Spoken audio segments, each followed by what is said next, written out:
Assalamualaikum adik-adik kelas 5. Pada video kali ini kita akan belajar IPAS bab 3 Magnet listrik dan teknologi untuk kehidupan. Topik B, bagaimana cara mendapatkan energi listrik, halaman 88. Mari lakukan bersama. Energi listrik dari baterai. Energi listrik bisa diperoleh dari listrik yang disediakan PLN atau menggunakan baterai.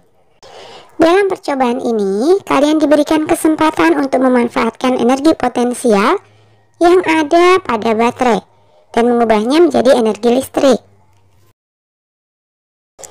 Alat dan bahan: 2 buah baterai tipe AA atau tipe D, 1 potong kabel panjang 1,5 meter, 1 lembar papan atau alas kardus ukuran 30 x 30 cm, 1 roll selotip, 2 buah lampu bolam 1,5 volt, dan 1 buah saklar. Langkah percobaannya: 1. Potong kabel menjadi 3 atau 4 bagian sama panjang. 2. Kupas bagian ujung setiap kabel sepanjang 1 cm sehingga serat kabel tembaga terlihat dengan jelas. 3. Jika kalian sudah berhasil mengupas kabel, kalian akan melihat kawat tembaga seperti gambar berikut. 4. Susun rangkaian listrik dengan menghubungkan setiap kabel dengan komponen listrik seperti gambar berikut. 5. Pastikan bagian ujung kabel yang terkelupas menempel pada komponen-komponen seperti baterai, saklar, dan lampu. 6. Nyalakan saklar dan amati apa yang terjadi. 7. Diskusikan pertanyaan berikut ini bersama anggota kelompok. Kemudian tuliskan hasil diskusi kalian dalam lembar kerja. Coba kita jawab bersama ya. A. Apa yang terjadi jika saklar dimatikan? Jelaskan mengapa demikian. Jika saklar dimatikan, maka lampu tidak akan menyala. B. Menurut kalian, adakah perbedaan nyala lampu antara menggunakan 1 baterai dengan menggunakan 2 baterai? Tentu saja ada. Lampu menyala lebih terang ketika menggunakan 2 baterai dibandingkan ketika hanya menggunakan 1 baterai saja. C.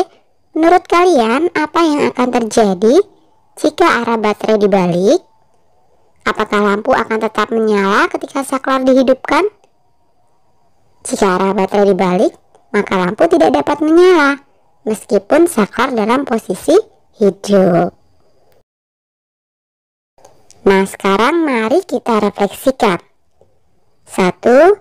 Seberapa penting listrik bagi kehidupan kita? Bagi orang-orang yang sudah mendapatkan akses listrik, energi ini sudah jadi bagian dari hidup mereka dan sulit untuk dipisahkan. Aktivitas di rumah, perkantoran, rumah sakit, semua membutuhkan listrik. Ini yang menyebabkan energi ini sangat penting. 2. Apa yang terjadi apabila kita tidak dapat menggunakan energi listrik dalam waktu 1 hari saja? Karena sudah menjadi bagian dari kehidupan, tentunya tanpa listrik akan mengalami banyak hambatan atau kesulitan. Coba kalian pikirkan, apa yang akan terjadi jika sebuah rumah sakit tidak dapat menggunakan peralatan elektroniknya dalam beberapa jam? 3. Bagaimana cara kita mendapatkan energi listrik? Melalui pembangkit listrik yang kemudian disalurkan ke rumah-rumah serta tempat lain menggunakan gardu dan kabel. Aliran energi listrik. Energi listrik merupakan energi yang berasal dari pergerakan benda yang sangat kecil yang disebut elektron. Elektron bisa berpindah dari satu tempat ke tempat yang lain dan menciptakan arus listrik. Kalian akan menemukan banyak elektron pada kabel yang terhubung ke stop kontak. Tapi, kalian perlu berhati-hati dengan elektron ya, karena aliran elektron bisa membuat kalian tersengat listrik. Tersengat listrik rasanya sakit sekali dan bisa membahayakan nyawa. Jika energi listrik dialirkan ke peralatan listrik, peralatan listrik tersebut akan berfungsi, seperti kompor yang dialiri gas dari tabung LPG. Peralatan listrik tertentu akan mengubah energi listrik menjadi bentuk energi lainnya. Contohnya, 1. Setrika mengubah energi listrik yang didapatkan dari kabel stop kontak PLN menjadi energi panas. 2. Televisi mengubah energi listrik menjadi energi bunyi dan cahaya. 3. Pompa air mengubah energi listrik menjadi energi gerak.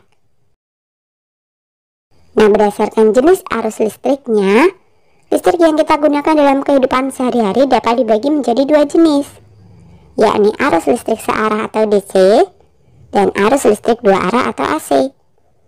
Listrik yang kita peroleh dari PLN termasuk arus listrik dua arah. Adapun energi listrik yang kita dapatkan dari baterai merupakan arus listrik searah. Energi listrik bisa diperoleh dari stop kontak yang ada di rumah atau bangunan. Stop kontak ini akan terhubung dengan kabel milik PLN yang sering kalian temui di pinggir jalan tertentu. Jika ditelusuri, kabel-kabel ini akan terhubung dengan gardu-gardu listrik. Gardu-gardu tersebut akan mendapatkan pasokan energi listrik dari pembangkit listrik. Apa itu pembangkit listrik? Secara sederhana, pembangkit listrik bisa diartikan sebagai pabrik yang menghasilkan energi listrik.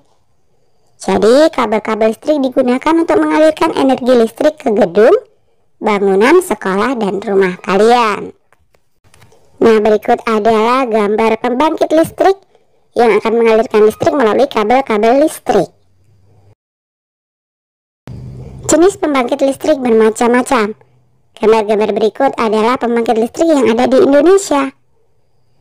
Pembangkit listrik tenaga air atau PLTA, pembangkit listrik tenaga uap atau PLTU, pembangkit listrik tenaga gas atau PLTG, pembangkit listrik tenaga diesel atau PLTD, pembangkit listrik tenaga panas bumi atau PLTP, pembangkit listrik tenaga surya atau PLTS, dan pembangkit listrik tenaga angin atau bayu atau PLTB. Di beberapa negara lain ada juga yang menggunakan pembangkit listrik tenaga nuklir dan pembangkit listrik tenaga ombak. Berbagai jenis pembangkit listrik ini tersebar di beberapa daerah di Indonesia, dan energi listrik yang dihasilkan disalurkan ke seluruh kota dan daerah. Nah, gambar berikut memperlihatkan lokasi pembangkit listrik tersebut di Indonesia. Adakah pembangkit listrik di daerahmu? Saat ini, para ilmuwan dan insinyur sedang berusaha untuk mencari sumber energi alternatif lain yang dapat diubah menjadi energi listrik. Hal ini dilakukan agar kebutuhan energi kita dapat tercukupi. Apakah kalian tertarik untuk menjadi ilmuwan yang menemukan sumber energi lain tersebut? Oke, sampai di sini dulu video kali ini ya. Sampai jumpa di video berikutnya.